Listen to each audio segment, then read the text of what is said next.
কিন্তু কথা হলো ভোট একরকম জিনিস, আর ভিড় করে জনসভা বা কর্মী সভাতে আসা আর এক রকম জিনিস। আপনাদের প্রত্যেকটা বিধানসভাতে যত সংখ্যক অঞ্চল আছে সেই অঞ্চল এবং বিধানসভাতে নির্বাচনী কমিটি বানাতে হবে।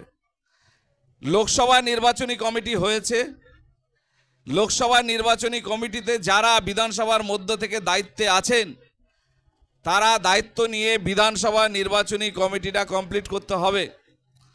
এখন পর্যন্ত আমার যা নলেজে আছে দুটো বিধানসভা কমিটি এখনো হয়নি। আমি নেতৃত্বদের বলবো যত দ্রুততার সঙ্গে সেই কমিটি করা যায় তার চেষ্টা করুন। বিধানসভা কমিটিতে যারা নেতৃত্বে আসছেন অঞ্চল থেকে তারা দায়িত্ব নিয়ে বিধানসভা কমিটির নেতৃত্বদের সহযোগিতা নিয়ে অঞ্চল নির্বাচনী কমিটিটা তাড়াতাড়ি করে ফেলুন। কুলতলি বিধানসভা, ঠিক আছে, রাখুন, হাত রাখুন। জয়নগর বিধানসভা, জয়নগর বিধানসভা 1-2 কি বিধানসভা 1-2 মিলে যে বিধানসভা জয়নগর, আর একবার তুলুন দেখি জয়নগর লোক কম কেন? আচ্ছা, বাসন্তী, বাসন্তী, বাসন্তী, বাসন্তী হাতে গোনা 5-7 জন 10 জন, তাও হবে না। আচ্ছা, গোসাবা, গোসাবা একজনের হাত দেখতে পাচ্ছি, 2 জন 3 জন 4 জন। গোসাবা সব মঞ্চের লোক নাকি? 8-10 জন 15 জন হবে, খুব বেশি হলে 15 জন হবে। আশেপাশে হয়তো অনেকে হাত দেখাতে পারেনি। গোসাবা, বাসন্তী, জয়নগর, কুলতলি হয়ে গেল। ক্যানিং 1, ক্যানিং 1 যেখানে সভা হচ্ছে।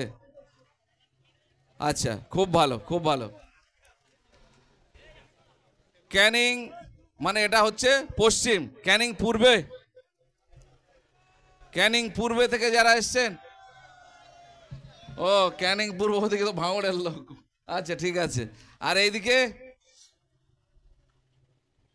প্রপার জীবনতলা থেকে কারা এসছেন একটু হাত দেখাবেন।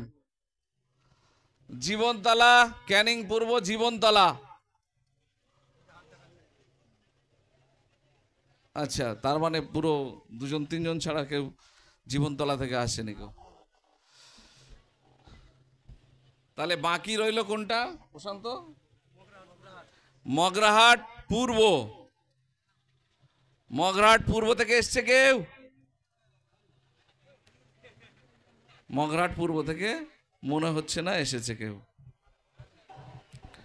যাই হোক, এখানে কিন্তু অ্যাটেন্ডেন্স হয়ে গেল। আপনারা খাতাপত্রে কি জমা দিয়েছেন তার থেকে বড় কথা আপনারা হাত তুলে যেটা দেখালেন, এতে করে বোঝা গেল যে আপনারা কোন বিধানসভা থেকে কত লোকজন আজকের কর্মী সভা থেকে এসছেন, কর্মী সভাতে এসছেন। আজকে আপনাদের এখান থেকে বাড়ি গিয়ে কিছু কাজ আছে। আজকে এখানে আপনারা এসছেন, ভাইজান তার গুরুত্বপূর্ণ নির্দেশিকা আপনাদেরকে দেবেন, তার কথা আপনারা শুনবেন। তার কথা শোনার জন্য আপনারা এত দুপুরে এত কষ্টের মধ্যে এসে বসে আছেন। আপনাদেরকে আর একবার ধন্যবাদ। দুজনের সঙ্গে আপনি অ্যাপ্রোচ রেখেছেন। হ্যাঁ, আপনি সবার সঙ্গে কথা বলেছেন, কিন্তু সবাই সব একই দিনে বা একটা টাইমে 1 সপ্তাহের মধ্যে আপনার কথা শুনে আপনার দিকে চলে আসবে এরকম কোনো কথা নেই।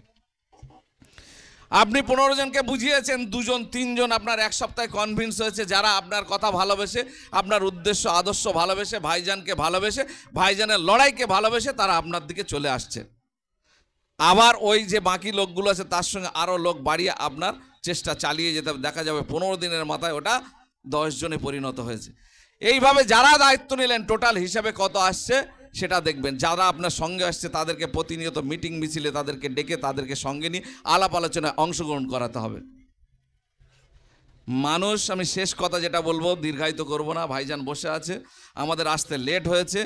আর আপনারা জানেন এই এলাকাতে একটা মিছিল ছিল, আমরা যাতে কোনো রকম যাওয়া আসার পথে আমাদের কর্মীদের সঙ্গে কোনো প্রবলেম না হয়, যার কারণে আমরা বলেছিলাম আপনারাও একটু দরকার হলে লেট করে বার হন, কোনো অহেতুক সমস্যার মধ্যে আপনারা জড়াবেন না। যার কারণে আমরা প্রোগ্রামটা যে টাইমে শুরু করার কথা, আমাদের যে টাইমে আসার কথা সেই টাইমে আসলে খুব সুন্দরভাবে করা যেত। তারপরেও আপনাদের জমায়েত এবং আপনারা যেভাবে স্বতঃস্ফূর্ততার সঙ্গে এসেছেন, আপনাদের সত্যি খুব ভালো লাগছে এবং আপনাদেরকে ধন্যবাদ জানাই।